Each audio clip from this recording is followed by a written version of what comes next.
Perfect. I'm We are recording gonna now. record this for everybody just to know, because we want to put it on YouTube after for the people that couldn't be here. Thanks so much for joining us. Hey, Mila is also here. Okay, let's start. We're gonna talk today about relationships in virtual reality. This is the VR Sexologist podcast, and we talk about immersive technology and sexuality. So first, we would like to introduce ourselves, who we are, and why we decided to do this podcast. So maybe Kate, you can start and tell us a bit about yourself. Okay. So I'm Kathleen Smoos. I'm a psychologist, sexologist in France, and I'm sharing my time between consultancy in my office, helping people in their relationship, in sex, and funny sex tech project, and research in new technology, sex, and love. Okay, perfect. So my name is Sammy de Vries, aka the VR storyteller.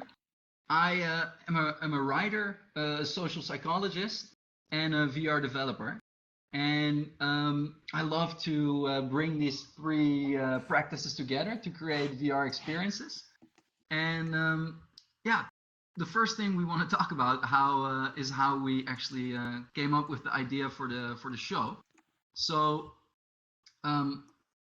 Kate and I we met a couple of months ago in Amsterdam at the VR days, and we started talking, and we actually never stopped. We fell in love, and we had 3 amazing days in Amsterdam. But you know, after these 3 days, Kate had to go back. Had to go back to Lyon, to her life, and this sucks.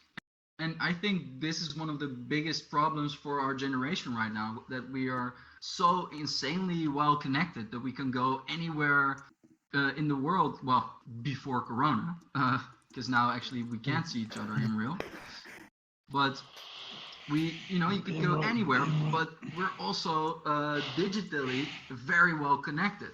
But you have to miss each other. So we started experimenting with ways to connect, to still continue our relationship, and we found VRchat, and we both have an Oculus Quest, and we completely fell in love. We fell in love with the world, with the creativity, with the people, this cool subculture, and we actually thought that we were the first people that had a VR relationship. But of course, Don't lost, please. but of course, we found out that there are so many people that are doing this and that are having lovely relationships and friendships, and but nobody is talking about this. I actually so little people know about this that we decided to do a podcast and give it a little scientific background, because Kate is an actual sexologist. So this is where the idea came from.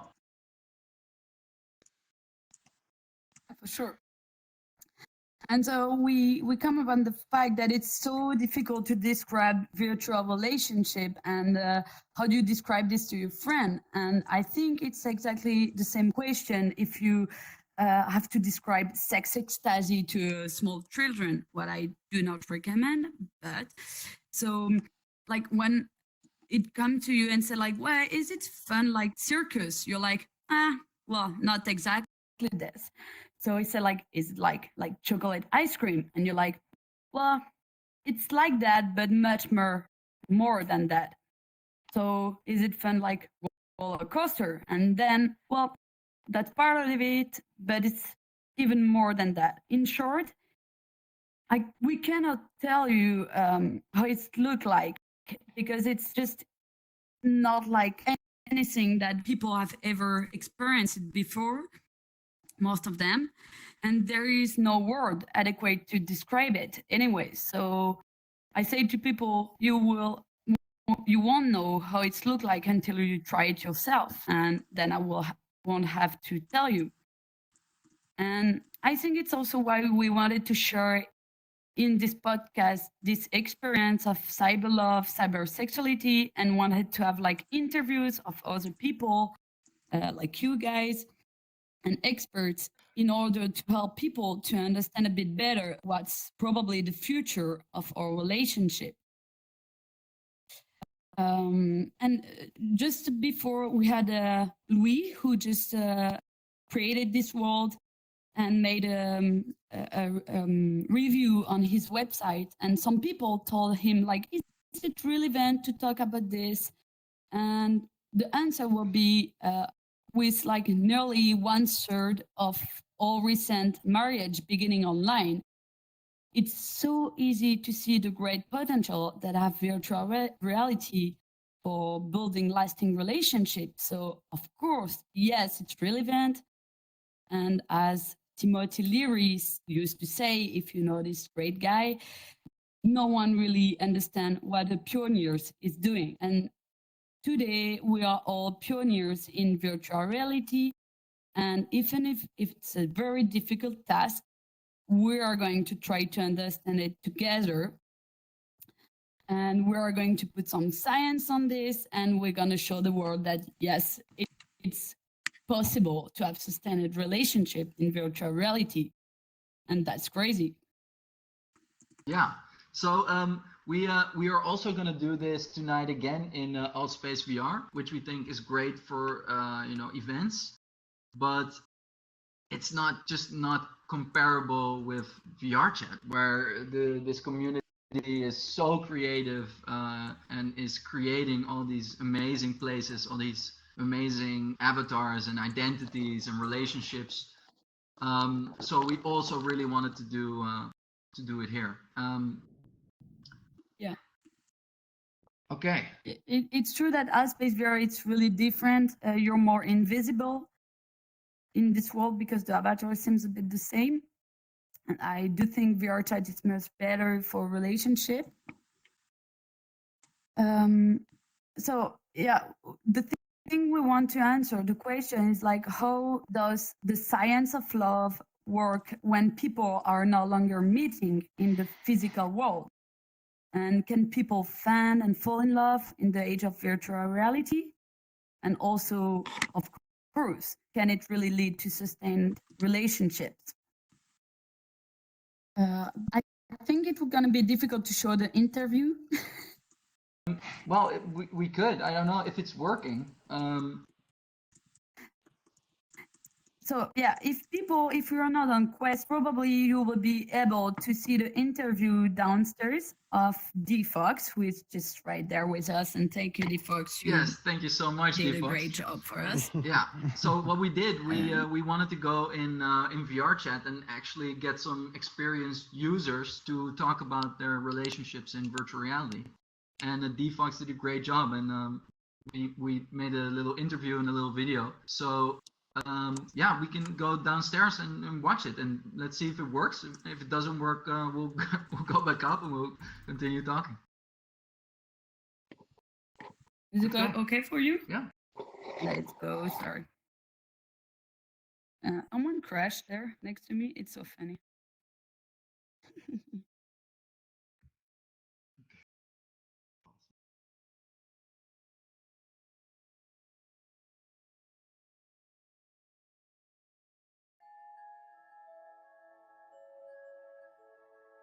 Can you see the video? Yeah. Yep. You can see D Fox in it. Yeah. That's perfect. I cannot see it, so I'm very happy that you can see it.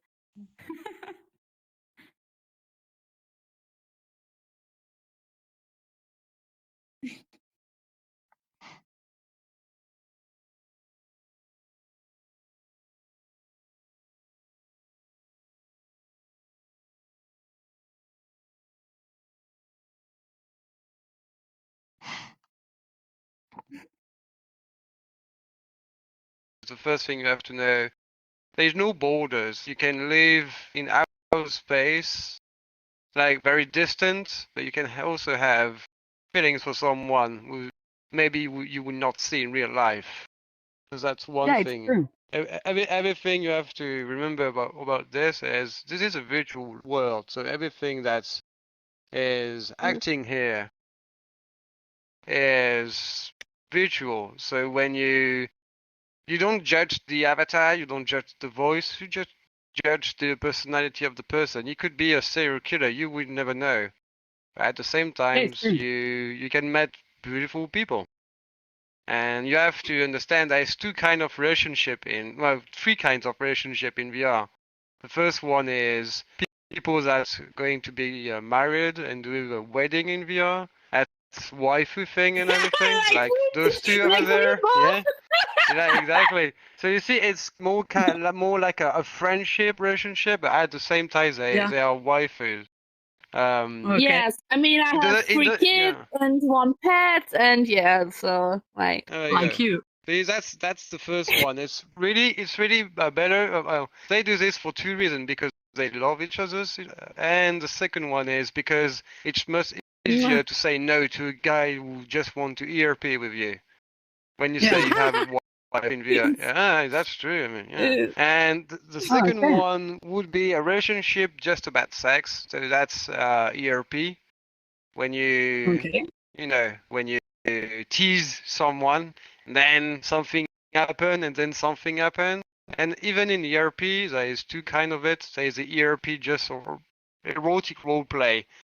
You know, ERP is there's erotic role play, but there's two definition of it because erotic role play could be just like if I do this, okay, that's a tease. I lick her and everything, but that's funny thing. That's the first kind of ERP. The second one is the second one is you put your controllers down and you masturbate yourself in VR. Yeah. So that's the second one. And the third one relationship is you met a person for a long time and then you decide to maybe do something more than virtual. Just, Okay. you say Then you to go her in that real you life, really like her, probably. and you maybe not, but like I saw many couples that one is from US and the other one from Germany or from Asia, so they will maybe not see each other, but they do love each other. The first thing you have to understand is when you go to VRchat is to escape something. You don't go in VRchat if you are happy in your life and you have everything you wanted, because it's an escape game. You go there because you want to escape from something. You don't. So when you met someone and you like his personality, because I can't judge like, oh my god, you got dog ears, so I'm in love with you. You can't say that. You love how she thinks, you love how she acts and everything. So one day you decide, well, why would you? Let's meet each other and see what happened. So I would say it's more difficult when you're doing a relationship, because when you're doing a friendship and you see each other, there's the rule of the 5 seconds. When you met someone in real life, but first you met him in VR, there's the 5 seconds of awkwardness. Like, hey, and there we go. Hey, that's it. That's normal because it's the first time you met in real life. When you have a relationship, I would say it's maybe much easier because you already know the person for who she is really, or who is he. Because I'm pansexual, so I don't really care about the gender. But the thing is, when you met each other in real life, there could be a very good news and also very bad news, because people that say that physically the physique of the person doesn't matter, that's a lie, because you have to be attracted by the other. And it's something very special, because I mean I can have a very handsome, like I can have a very e-boy avatar, and in real life I won't be like this because I don't have cat ears or tail. So yeah, that would be weird, but at the same time, when you're doing a VR relationship, You have Discord. You can send. It's not only in VR. You can send by WhatsApp or anything, pictures of you doing calls, video calls, and everything. So it's a time, and I mean we are in 2020, so I would say that there's a lot of people that go into website to find their love. Why VRchat would be an exception? Fuck you. Okay, So- yeah. Are there any difficulties in a VR relationship? Yeah, the distance first, because it's nice to see each other and be very close, but at the same time you are far away. You can't. Yeah. When you're sad, you can't just cuddle him and be physical with him. With her. So it's kind of difficult with this. But I mean, the most dangerous would be jealousy. Oh yeah. Because in VR you met new people, you met new people every day. You met new people every day, and I mean, you like one girl or you like one guy at a time, and then I don't know, 1 month later you met another guy or another girl, or because you have a lot of friends, it's kind of difficult to. It's in real life. It's exactly the same when you want to hang out with friends, and she said, "Okay, you can go," but you know that she wants you to stay. And in virtual reality, it's the same thing. When you want to hang out with friends in the world, and she invited you, and you see the invite, but you decline it. Well, Yeah. it's kind of difficult. Yeah. I can imagine. Yeah. But That's So yeah, why. how do you deal? No. How do you deal with this jealousy? Well, you trust. What a good answer. Do you tell in your real life when you're in a relationship in virtual reality? Do you say to like I don't know, your friends or whatever, parents or whatever, I got a girlfriend or boyfriend, or do you just like leave it for it you? dep- Like if it's a It bit depends. I mean, I would say it depends of if it's serious or not.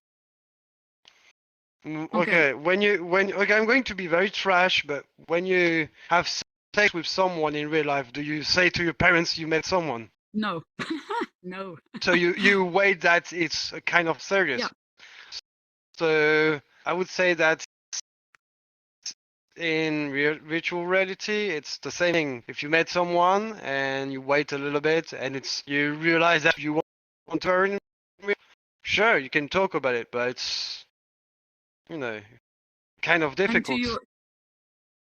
like to your friends, I mean, like in virtual reality, when or people are gamer, I think it's easier to say like, oh, I got like a virtual relationship, but with people who are actually not gamers, who are not doing kind of like virtual Well, reality. each time you explain where you met, people that didn't play VR doesn't understand it. It's like when you talk about football to someone who never played football, he will not understand. And I mean, I would say it's the generation. Yeah. I think there is a border. I know that I have a big brother and he's 35, and I know that my big brother does understand the concept of virtual reality, but when you talk to someone who's more than 40 or something, for them they don't understand. But when you say, well, it's exactly as a website, but you can see him and do acting with him, they do not understand because they never tried. Mm. I mean, yeah, that's more like it. I mean, yeah. So Everyone, Ethan, it's finished for me now. Everyone finish it. yeah, yeah. Okay, so if we can go upstairs, then we're gonna give you like more like science, sexology, and analysis of everything in virtuality and love relationship. If you Yeah, perfect. so, Go it's on. better to talk upstairs. I understand why it crashed Go for for my it. quest. If I see all these PC avatars. Yes, definitely.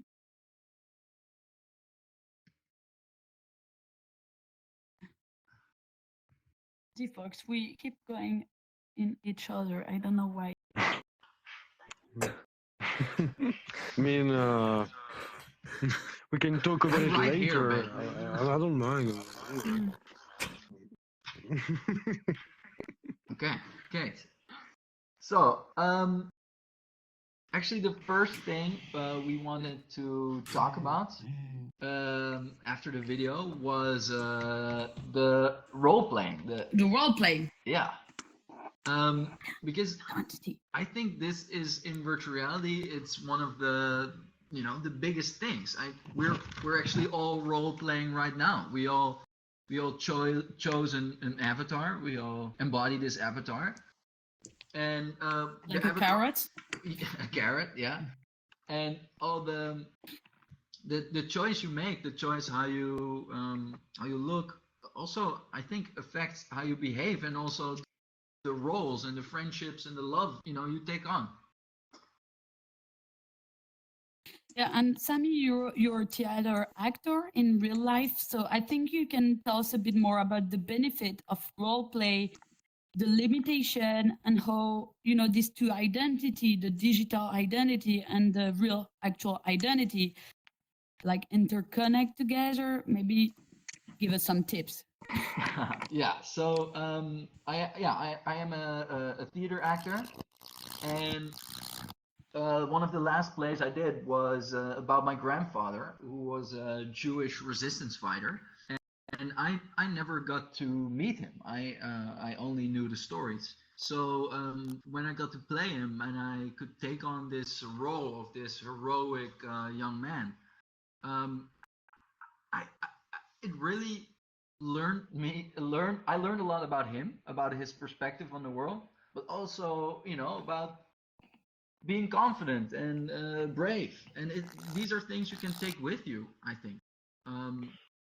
So I think this is also one of the big benefits of role playing in virtual reality. You can take on this digital identity, and you can or learn to empathize for a different perspective, or actually learn to behave in a way that you maybe in the real world wouldn't do.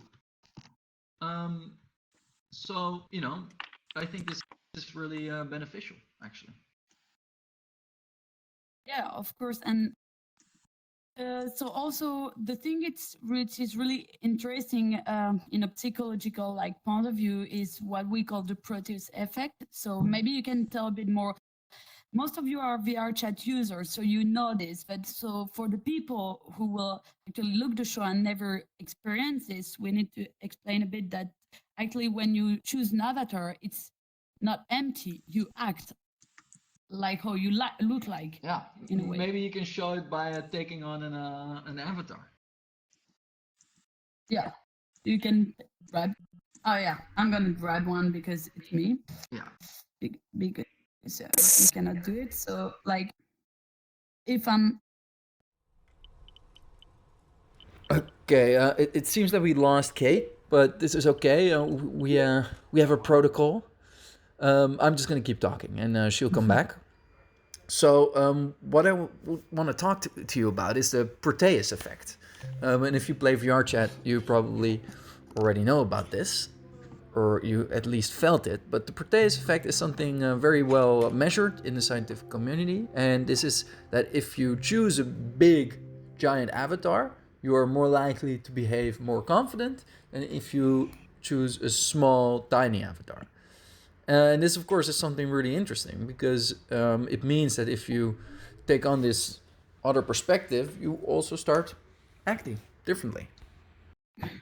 Nice. Yeah. Okay. Maybe I don't you know should if I'm just gonna stay change, like this. so I'm good. Yeah, probably I will stay like this for the show. Okay. So yeah, so Yeah, I finished. explain I the finished Proteus up effect. actually about the Proteus effect. So the other thing we wanted to talk about is maybe Love. I will ask it as a question to you, Kate. How do you think all these different kinds of virtual reality relationships Defox talked about in the video? How do you think it relates to the science of love? So, okay, so the science of love is based on three types of interaction. So it's lust, like sex drive, romantic attraction, and attachment. So in order for you to better understand these three types of VR relationship, I'm going first to introduce you to this concept developed by Ellen Fisher, because I think it helps us. So depending on the person, love may start out with any of these feelings: lust, romantic attraction, or attachment. And the independence of this emotion system may have evolved among like our ancestor to enable like male and female to take advantage on like several mating strategies simultaneously, like people who are like polyamorous, who lives polyamorous stories, I mean, are people who have like totally integrate this independency of systems, and so can easily like switch from on one to another and even like multiply each of them. But most of the people are more led by one of these emotions. Like most of the time, romantic attraction feed the lust, and attachment replace the romantic attraction.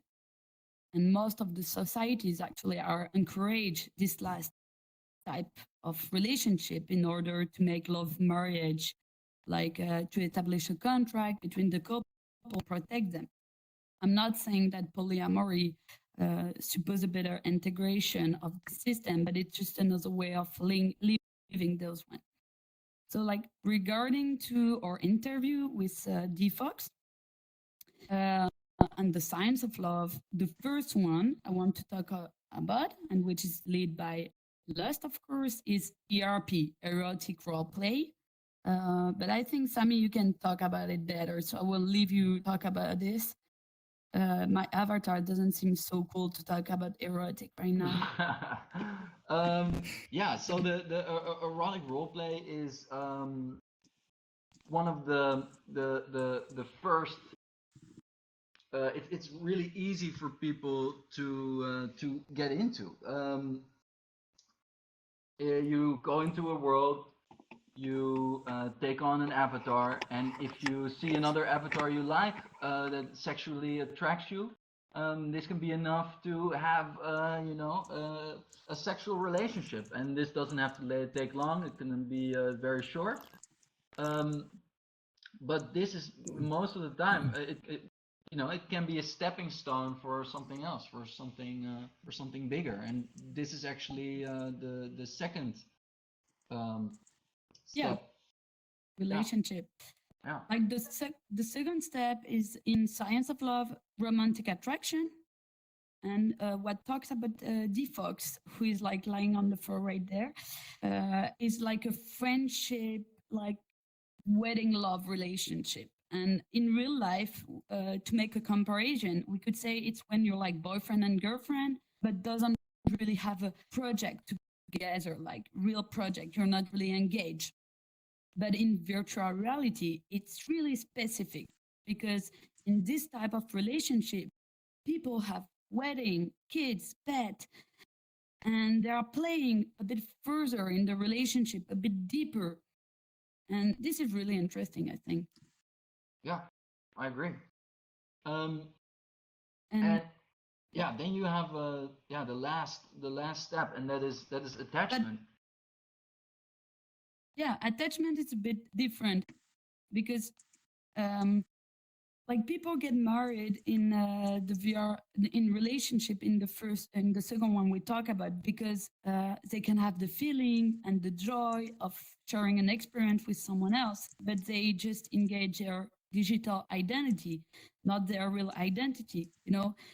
It's a game. They are engaged in a specific artificial culture, not in front of the law from the society. So you can share your love, you can prove your love, you can have protection, but that doesn't mean you have to share your income and taxes with the other one. It's more like a fairy tale.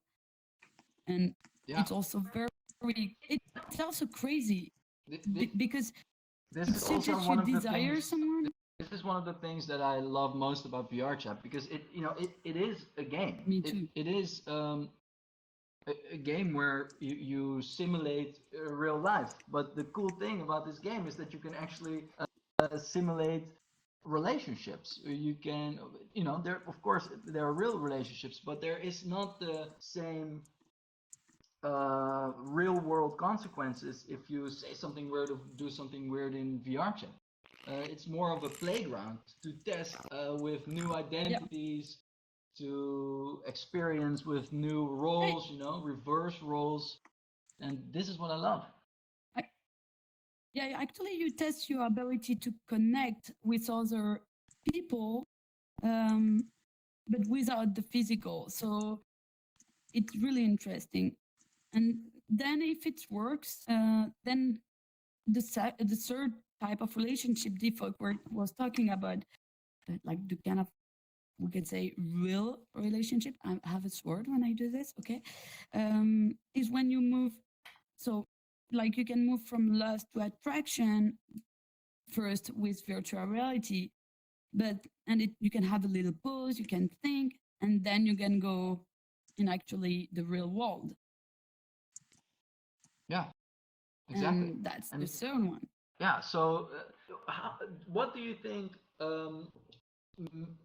makes it that a virtual relationship that works in VR can actually transfer to a real world physical relationship?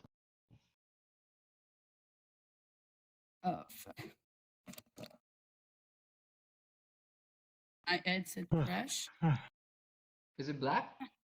So you cannot see me, but you can hear me. So that's good. I'm gonna talk. Do you see my avatar? Yeah. We see your avatar, but it's Okay, black. so I'm gonna talk in the black, but it's okay. That's okay. We can still see you. The science of love is based on the real world and speaks in all five senses. So moving from attraction to attachment requires actually a true bonding. You have to cross the digital divide. Going the real is the bond that keeps partner together. And actually, there are people who have not stopped role playing, like you, Sammy, and me. We just have hybridized the two reality, and even if the match is made according to a profile, it's prolonged in reality. So whether the love is built upon a virtual image and can transfer to the real world, it depends on various factors, and it can be very frightening to make this step, to cross this border. And so this is where the rest of the digital, such as like Instagram, Facebook, WhatsApp, takes its place, because these digital tools allow like a smooth transition from role playing in virtual immersion to like the tangible reality, because Facebook and Instagram still are artificial. You can show a perfect life where you're just sitting on your couch all the day, and what you experience is real, but the existence of the relationship is still artificial if you don't go in the real. That's a bit what we were talking before. Like the second type of relationship, you embody a digital identity. And in this one that we're talking about, you more embody an hybrid relationship. You mix the two realities. You create a bridge. And that's why it's so crazy also. Right. Yeah, I agree. Because do you think there are difficulties with a virtual relationship? Actually, Defox was talking about jealousy, but I think we're gonna talk about this in another podcast, because it's quite the same that in reality, but have some specificity. Then there is, of course, the distance, but I think hopefully we can believe that virtual reality will go like full sensory by, I say 2030, but some other people say longer. And it will probably be the technology that bridge the gap of senses, bringing the real and the virtual together. So we'll see, but I think it's the most difficult thing. What do you think? Yeah, I don't know. One of the things I miss most is this real touch. You have the phantom touch, which is crazy, and I think the hand tracking will will actually elevate this to a whole new level. But you know, actually, the physical is just also really important.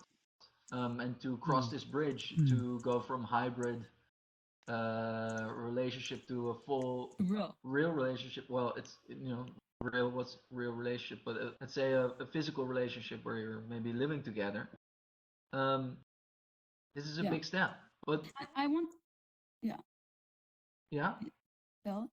No, go ahead. No, I want to tell something else about, like, in my office, I receive a lot of couple.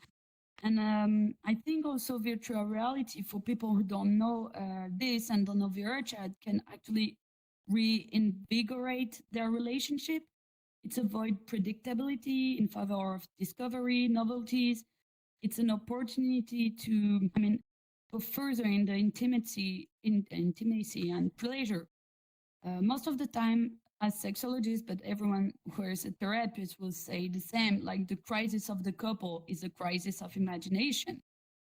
And it's really difficult for couple to continue to play with each other, and to leave their responsibilities away from the bedroom, at the door of their bedroom. And so if people actually don't know virtuality, it's a crazy tool for your couple to learn, to create, to get more imagination, and to live crazy experience too.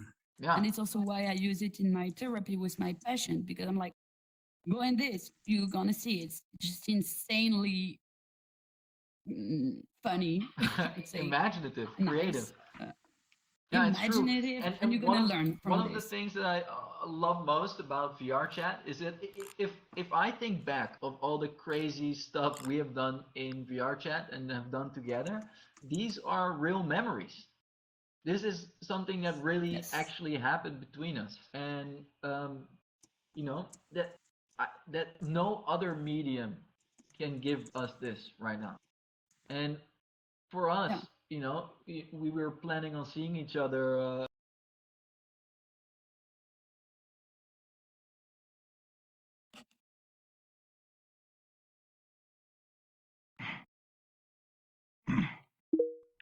Did he crash or something?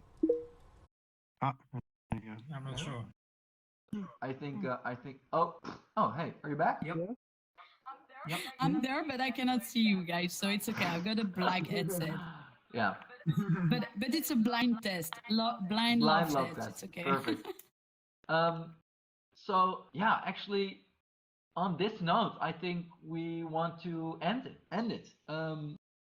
But we would love to engage in a conversation with you guys about your relationships and what you think about VRchat. But thank you so much, everybody, for being here and listening to us, even with all the technical difficulties. Yeah, we love it. Thank you so much. Yeah, thank you so much. It's a real support for us, because it was the first time, and we're gonna do this every month, but on crazy different subject. And so we're gonna also put it on YouTube if you want to see it again. And thank you very much for being there. Thank you. Thank you, guys. Thanks. Yeah. Thank you. If you have questions, just ask.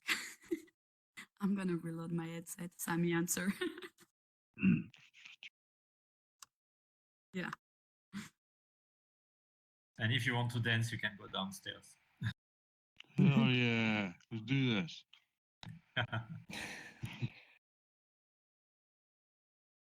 Oh, Cool.